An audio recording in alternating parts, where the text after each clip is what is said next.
काफ़ी पुराने समय से ना मेंटल इलनेस को मेंटल इलनेस या रोग नहीं माना जाता था। इसको मानते थे कि कोई ऊपरी हवा है, किसी देवी शक्ति का है या कोई भूत प्रेत की आत्मा इसके अंदर आ गई है। हेलुसिनेशन का मतलब है कुछ ऐसा दिखाई देना जो असल में वहाँ पे नहीं है, या कुछ ऐसा सुनाई देना। साइकोसिस में ज़्यादा आते हैं, लेकिन डिप्रेशन अगर बहुत सीवियर हो जाए और उसमें साइकोटिक सिम्टम्स साथ में आ जाएं तो कभी कभी डिप्रेशन वाला व्यक्ति भी हेलुसिनेट कर सकता है। मान लीजिए पहली बार डिप्रेशन हुआ है तो कम से कम 9 महीने से लेके 12 महीने तक ट्रीटमेंट लेना चाहिए।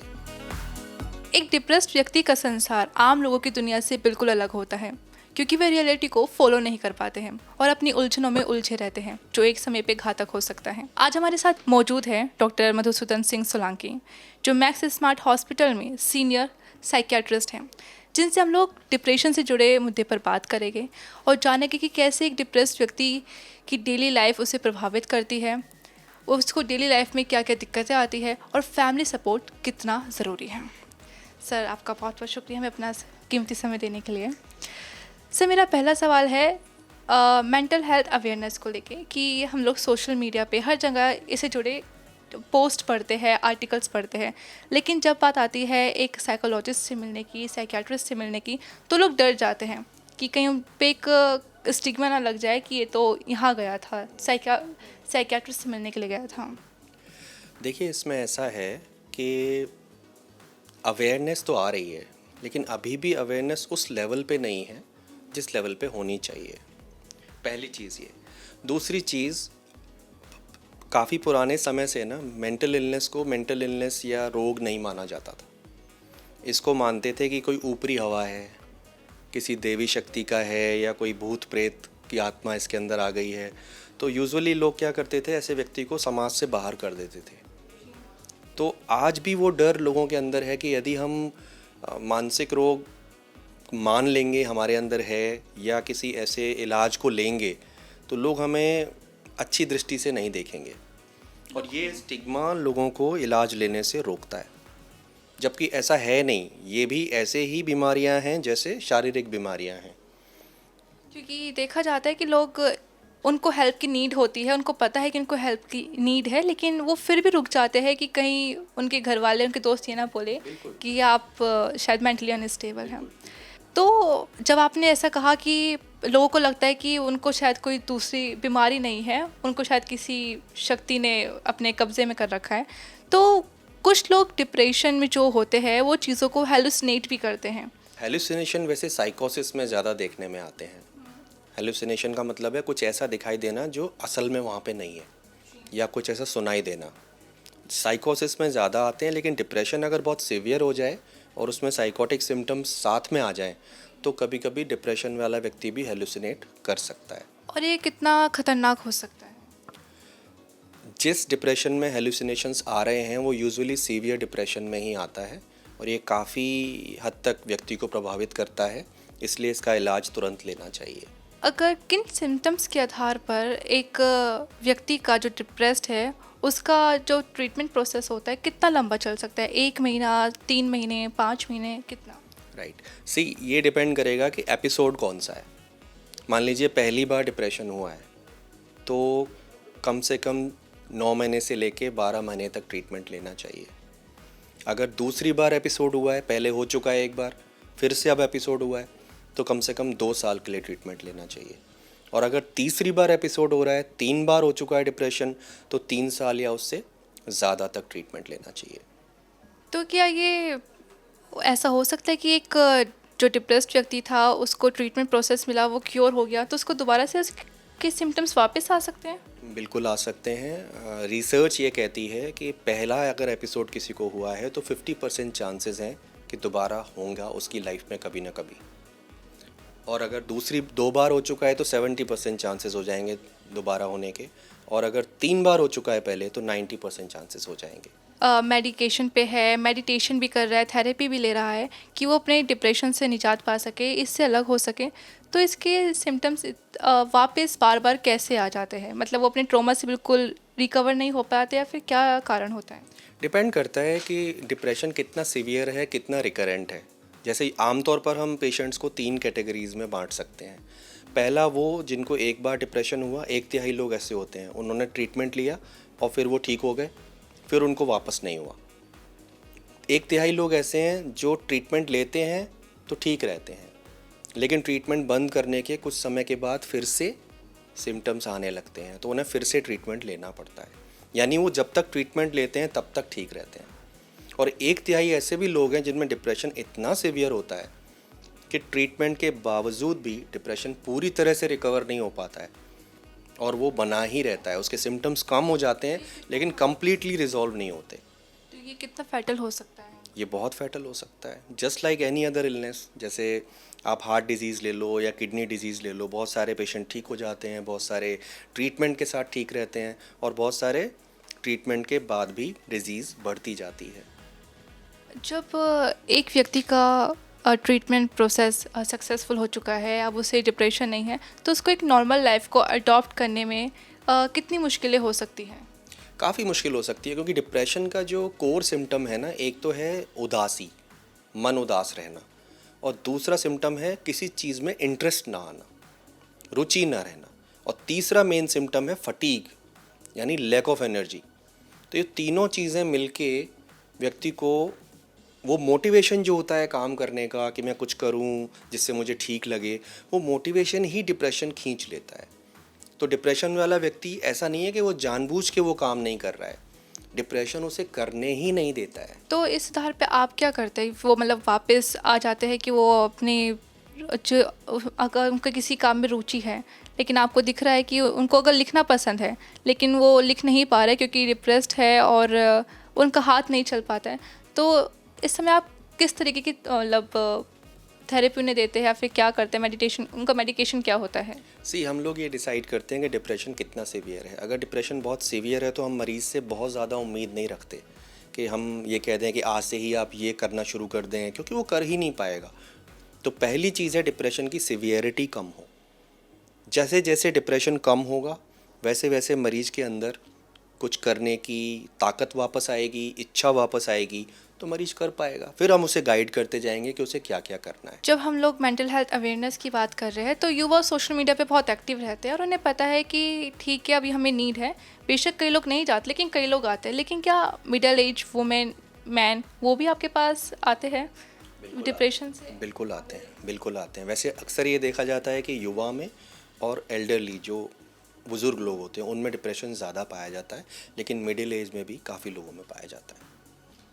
तो ये कितना सीवियर हो सकता है? मतलब कि ऐसा भी कुछ होता है कि जो युवा का डिप्रेशन है वो उनके मुकाबले बेशक अलग अलग होता है, लेकिन हर अवस्था में डिप्रेशन के कारण अलग होते हैं।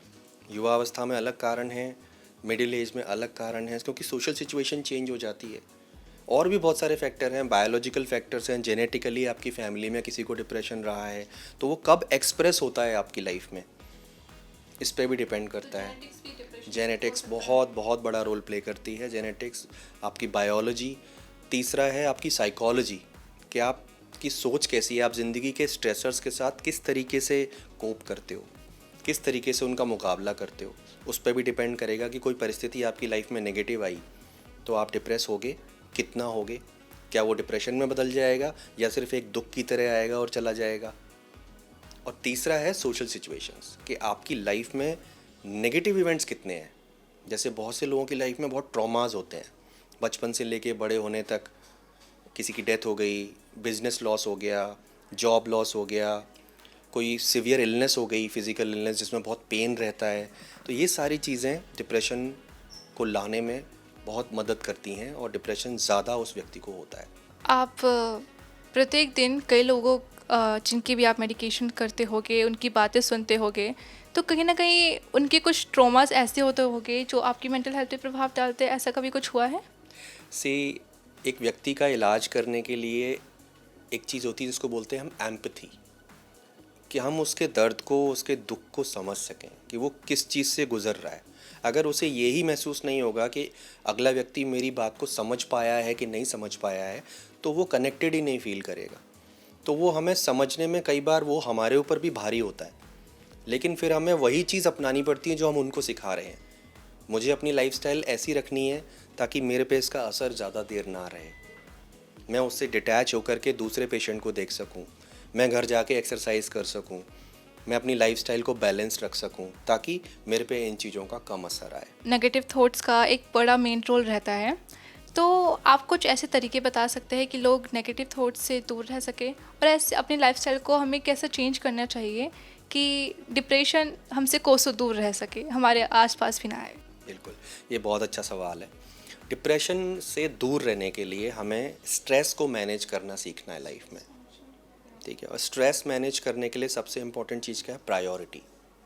Prioritising your life. आप अपनी ज़िंदगी में चीज़ों को प्रायोरिटी दें, अपनी मेंटल हेल्थ को प्रायोरिटी दें, अपनी फ़िज़िकल हेल्थ को प्रायोरिटी दें, अपनी फैमिली फ्रेंड्स को प्रायोरिटी दें। हर चीज़ के लिए एक टाइम होना चाहिए लाइफ में, है ना। अपने दिन को इस तरीके से बांटें कि आपके पास एक्सरसाइज करने का टाइम हो, आपके पास फैमिली के साथ टाइम स्पेंड करने का टाइम हो, कुछ अपनी हॉबीज़ को परस्यू करने का टाइम हो, है ना। जब आप इतनी वेरिड एक्टिविटीज़ में अपने को इन्वॉल्व करते हैं तो स्ट्रेस कम होता है। दूसरी बात, रेगुलर एक्सरसाइज बहुत ज़रूरी है, चाहे वो फिज़िकल इलनेस हो चाहे मेंटल इलनेस हो। तीसरी, योगा प्राणायाम, जो हमारे देश ने दुनिया को दिया है, बहुत इम्पॉर्टेंट है। मेंटल इलनेस में तो इसका बहुत ही अच्छा रोल है, बहुत हेल्प करता है। तीसरी बात, अपनी हॉबीज़ को परस्यू करना, जो भी चीज़ आपको अच्छी लगती है वो ज़रूर करें। फैमिली को और फ्रेंड्स को टाइम देना, वो बहुत इम्पॉर्टेंट है, ठीक है। इसके साथ साथ अच्छा खाना खाना, टाइम से सोना। सोशल मीडिया या फ़ोन का बहुत ज़्यादा इस्तेमाल जो आपको रात को सोने ना दे, आपकी नींद को डिस्टर्ब करे, ये नहीं करना चाहिए। और ड्रग्स और अल्कोहल से दूर रहना चाहिए। तो ये 7-8 चीज़ें हैं जिनको फॉलो करके आप अपने मेंटल हेल्थ को ठीक रख सकते हैं, अपनी फ़िज़िकल हेल्थ को ठीक रख सकते हैं, अपने स्ट्रेस को मैनेज कर सकते हैं और डिप्रेशन से दूर रह सकते हैं। इसी के साथ मेरा एक आखिरी सवाल है कि हमने कहा कि स्ट्रेस को दूर करने के लिए, उसको मैनेज करने के लिए हम अपनी फैमिली के साथ, अपने दोस्तों के साथ टाइम स्पेंड कर सकते हैं, और अगर हमें कुछ बुरा लग रहा है तो हम उनके साथ कुछ बैठ के बात शेयर कर सकते हैं। बहुत या इम्पोर्टेंट है। बहुत ज़रूरी है, क्योंकि आप ज़रूर बात करें जो आपके मन में कोई दुविधा है, किसी बात को लेके स्ट्रेस है, तो जो भी आपके क्लोज़ हो, फैमिली मेम्बर हो, दोस्त हो, कॉलीग हो, उसके साथ बात करें। अगर आपको कोई नहीं मिल रहा है तो उसके बारे में लिखें, लिखने से भी वो एक्सप्रेस होगा, है ना। तो ये expression of feelings is very important, उससे स्ट्रेस काफ़ी कम हो जाता है। इसी से ये सवाल था कि हम जब प्योरिटी फ्रेंड्स को, फैमिली को दे रहे हैं, लेकिन अगर किसी व्यक्ति को डिप्रेशन है तो उसकी फैमिली उसका किस तरीके से ध्यान रख सकती है, किस तरीके से उससे बात कर सकती है कि वो उसका डिप्रेशन कम कर सके और समझा सके कि वह उनके साथ है। हाँ, ये बहुत इम्पॉर्टेंट फैक्टर है, क्योंकि हमारे पास बहुत सारे ऐसे युवा भी आते हैं, मिडिल एज लोग भी आते हैं जिनकी फैमिली ये समझ ही नहीं पा रही है कि उनको कोई प्रॉब्लम है। वो बिना फैमिली को बताए यहाँ पे आते हैं, और अगर हम उनसे कहते भी हैं कि क्या हम फैमिली में किसी से बात कर सकते हैं, तो वो बोलते हैं कि नहीं, वो लोग तो समझेंगे ही नहीं कि मुझे कोई प्रॉब्लम है। तो वो बहुत असहाय और बहुत अलोन फील करते हैं, जिससे उनका डिप्रेशन और बढ़ जाता है। तो फैमिली के लिए सबसे इम्पॉर्टेंट है कि वो इसे बीमारी समझें। जैसे फिज़िकल इलनेस होती है वैसे ही मेंटल इलनेस होती है, वैसे ही डिप्रेशन होता है। तो इसको बीमारी समझें और उस व्यक्ति का बीमारी के हिसाब से सपोर्ट करें। जैसे हम एक फ़िज़िकल इलनेस वाले व्यक्ति का ध्यान रखते हैं, ऐसे ही किसी को डिप्रेशन है तो उसका भी ध्यान रखें। वो जानबूझ करके उदास नहीं है, उसको एक क्लिनिकल डिसऑर्डर है इसलिए वो उदास है, तो उसका सपोर्ट करें, उससे बात करें, उसे अगर हेल्प की ज़रूरत हो तो हेल्प दिलवाएं उसको, उसके साथ जाएं, उसके साथ रहें, तो अपने आप वो सपोर्टेड फील करेगा और उसकी रिकवरी भी जल्दी होगी। डिप्रेशन एक ऐसी मेंटल हेल्थ कंडीशन है जिसको लोग शुरुआत में हल्का समझ लेते हैं, लेकिन अगर इसको शुरुआत में इसका ट्रीटमेंट नहीं कराया गया तो आगे जाके फैटल हो सकता है। और बाकी आप खुद ही जानते हैं कि कितने केसेस हमारे सामने आ चुके हैं जहाँ पे लोगों ने डिप्रेशन की वजह से सुसाइड कर लिया है। इसलिए स्ट्रेस मैनेजमेंट तकनीक को अपनाएं, फैमिली से बात करें, फ्रेंड से बात करें, जो आपको पसंद है उस चीज़ को सबसे ज़्यादा करें। और अगर आपको लगे कि आपकी में कुछ ऐसे लक्षण दिख रहे हैं जो आप जैसे उदासी या फिर जो आपको काम पसंद है उसमें रुचि नहीं दिख रही है, तो अपनी फैमिली से बात करें या फिर एक साइकियाट्रिस्ट से जाके कंसल्ट करें। बाकी हेल्थ से जुड़ी सभी खबरों के लिए जुड़े रहे punjabkesi.com के साथ।